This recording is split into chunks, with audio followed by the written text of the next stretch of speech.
you have so many clients and you're so loyal to your clients and you love your clients, but you're also working yourself to the bone. Yeah. You was also working long ass hours back to back to back on, at this point of your career, low value treatments. Yeah. And I wanted to see you giving those to somebody else and eventually working your way into higher value treatment, so that if you want to work them hours, and that's fine, that's cool, that's up to you. But at least let's get your earnings up a little bit, because you was thinking about introducing different things into the business. And so what changed then? I employed 2 girls, I was very picky. You were so nervous about employing as well, weren't you? I was so nervous. I was so nervous about the other girl going as well. Really nervous about employing someone. Because you don't see yourself as a manager, do you?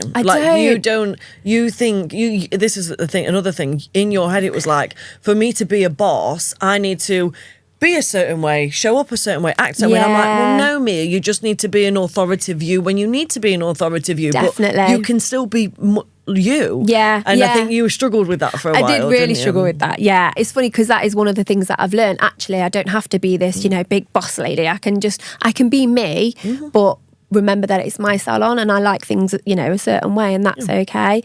So I was scared about employing someone, put out some adverts. I got, a few CVs and things like that. And then I ended up employing 2 girls. I was only looking for one.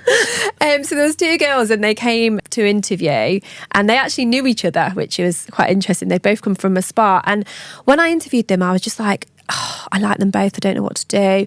And then I was just like, do you know what? I'm just going to take them both on, because I knew if I'd employed one, I'd grow and then regret not employing the other. So I was like, let's just do it.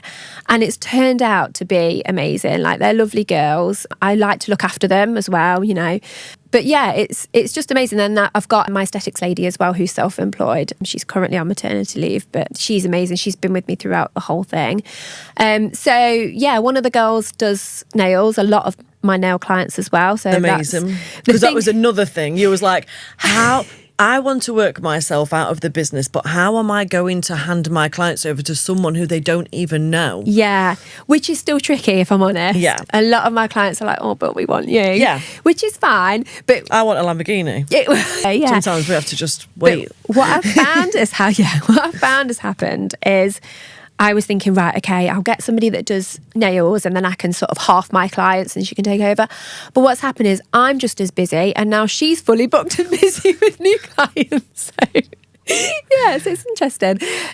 But we've also introduced a skin and laser clinic to the salon. That was something we were speaking about on the retreats and stuff. It was, and I would never have done. I wouldn't have had the confidence to do it. A lot of the girls from the retreats do, hydrofacials and laser and all that and they've been so helpful, because I think doing those big treatments is quite scary when you've never done them before. Yeah, because it's a lot more invasive than nails. Yeah. When you're doing these types of treatments, they're a lot more expensive. So there's that, oh God, is someone really going to spend £200 on this, whatever? Yeah. You've only been charging maybe 30, 40, 50 quid for a service, and then it's like, oh, I'm jumping up to like triple that amount. There is a lot more potential complications with these things as well. I get it, but those who dare win.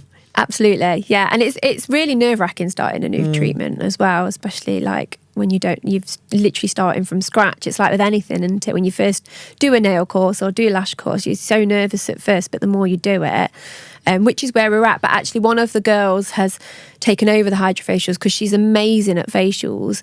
So she's really got into that. So she's doing them at the moment. And then I'm just kind of doing the laser and all the other little bits. And the clients that only want me come to me. We'll get rid of them eventually. Got another retreat this year with you. No, I'm joking. Yeah, as long as... The thing is, Mia, I think we've got to focus on what makes you happy. Yeah. What are your business goals? What are your financial goals?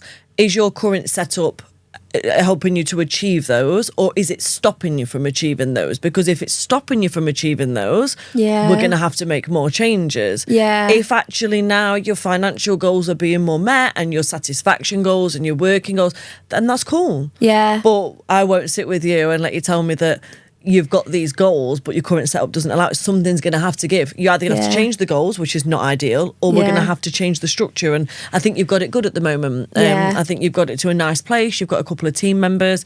They sound like the perfect people for you. But yeah, it sounds Definitely. good. So whilst we're on the subject about, like, you know, you said that you got a lot of support from people on the retreat that we went to and people in the group. How important do you think it is to have a supportive community that believes in you? And what difference do you think having access to people in the industry has made to your business over the last 12 months? Massive. Like, I didn't realise how much support you needed. I'm a bit like, I can do this on my own. It's fine. But yeah, it's definitely, I honestly don't think I would be where I am now had it not been for, you know, the Beauty Growth Academy and the retreats and all that, and having that support around me. My family is supportive and my husband's supportive, but they don't get it. They don't get it. And I think it's been amazing to have those girls, and I think it's given me the confidence to do things. I think seeing people do like the bigger treatments and, you know, in their salons, and seeing how people run their salons and all that kind of thing, that gives you a confidence as well. I think when you're a salon owner in particular, it can be really lonely. Yeah. Because I think, especially with other salons around, they just think, oh, your competition, or, you know, it can be a bit like that. But obviously, there's none of that with the Beauty Growth Academy. And from the retreats, we're all in a WhatsApp group. I've been on both retreats, so we've got two. Every retreat I'm there. So we've got 2 WhatsApp groups, and the girls are just amazing. Like, I know. No gatekeeping, is there? No, like, they're just so amazing. You know, I was saying to you, I messaged them last night going, oh my gosh, girls, I'm going on the podcast, Alicia, tomorrow. And they were just like, you'll be amazing. Like, they're so supportive. And I know that if I've got a problem with anything, or I'm struggling with something, or I'm just having a bit of a rubbish day, I can go in those WhatsApp groups and go, oh, girls, like, this has happened or that happened. And they'll instantly pick me up. They'll instantly be like, no, remember this, remember who you are, you know, do this, do that. And yeah, it's just amazing. It really, really is. Like, I think everybody needs it. Yeah, I think community is important, whatever community that is, as long as it's supportive and it's uplifting and it's inspiring and it's encouraging. Yeah, everybody should have some form of community around them. And you're right. Yeah, you can have a supportive family and supportive partner and stuff, but they don't get it. They don't get it. They don't Not get at all. No. I've always been lucky and blessed that my sisters are in the industry. Yeah. So alongside me having thousands of other access to thousands of other beauty and aesthetic business owners, my sisters are in the industry. My youngest sister's been in it since she was 16. Yeah. So I've been able to talk to her about it on my journey, because before I was coaching, obviously I was running my salon, and then my other sister came into the industry, and it's like I've always had the support from people who actually are in the industry. So I've been really lucky there. So what advice would you give to somebody who is thinking about employing, but they don't feel like an employer, just like you felt before you employed? I think to kind of be you. You don't need to be, like I say, the big boss lady. And I think what I do with the girls, some people say I'm too soft, which I probably am, but then I'm learning as well. But I think you need to just be you. You just need to be confident in your decisions as well. I think that's a big one. I used to doubt myself loads. Something that I've really, really worked on. Follow your gut as well, I think. And look after your staff. Like, I love looking after them. And, you know, people are like, oh God, like, you know, you're buying them lunch again, you're buying them this, you're doing that. But I love it, and they love it. And I also appreciate them. Like, I appreciate how hard they work. And I think they appreciate working there as well. And it's a nice, creating a nice environment. But if you feel that's for you, like, a lot of people in the industry are just like, oh, I'm not employing, I just want to do self-employed. For me, like you say, because my clients had a huge client base and they were very loyal to the salon, actually for me, employment worked because I like to do things a certain way. But yeah, you can still be yourself, but you can still, you know, assert your authority and like how you want to create, what salon environment you want to create, really. I think as well, when people choose to not employ people for their beauty businesses because they don't feel like an employer, they really do themselves a disservice, because I have had a mixture of employed staff, self-employed staff. In terms of earning potential, your earning potentials are much higher with an employed team. You also are able to manage the team and get this salon or the business to a place in which you want it to be. You have more control. Definitely. That's not me saying you control your staff, but that's saying you have more of an influence over how they show up, how they treat the clients and so on. Because for you, you had a huge client base. Do you want to hand that over to someone who is self-employed, who might not share the same values and mission like what you do, therefore meaning that them clients wouldn't get the same or a similar experience? Exactly that. Whereas employing people has been more valuable to you because you've been able to kind of say, who are you? Tell me what you're about. This is my salon. These are my standards. These are my values. Do you share similar? Yes, you do. Okay, well then this is how we show up. And that really creates a more consistent approach to your clients and to their experience, therefore meaning that the word of mouth is going to be stronger, the return rate is going to be stronger because it's more systemized. It's like Tesco aren't going to have a load of self-employed people in there because you'll have someone on checkout 1 who don't give a shit, someone on checkout 2 who does give a shit. It's too inconsistent, you know. And I suppose you don't have to be a certain type of person to have an employed team. You can still be all of you and be an employer. Yeah, definitely. 100%. Yeah. I think when I had the self-employed girls there, I didn't have as much control and they weren't creating the environment that I wanted. You know, there was one where I was getting a couple of complaints, and obviously because she was self-employed, there's nothing I could do. It was kind of 2 separate businesses, and I had to sort of one. This is when I knew I needed the BGA so badly.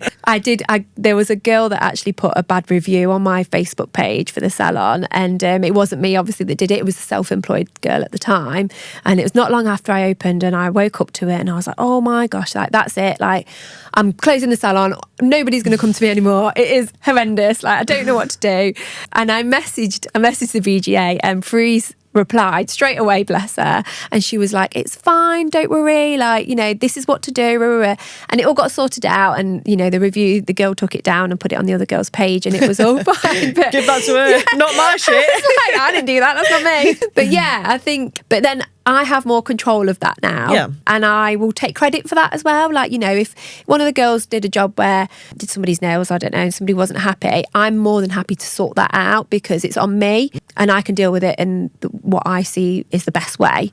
And I think, I have more control over things like that. And also, I can give the girls enough training that I know they're doing a good job.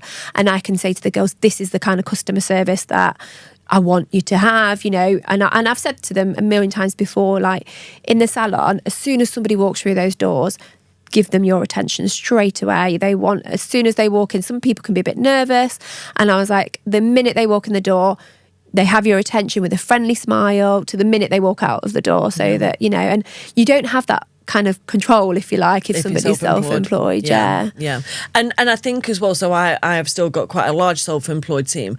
I think at that point, if you are going to go down the self-employed route and you do want them to follow specific standards in the salon, I'm kind of going to kind of counteract what I've just said. You kind of do need to have a bit of a stronger personality, because in that case, like for me, if I seen any of my self-employed staff being rude towards customers or uninterested or not, you know, respecting the boundaries and the systems and stuff in the salon, I am the type that will pull them up on that. Whereas if you're not the type, again, you're between a rock and a hard place, aren't you? Because it's like, I've just witnessed that, but actually I don't really want to say anything. So it's a tricky one.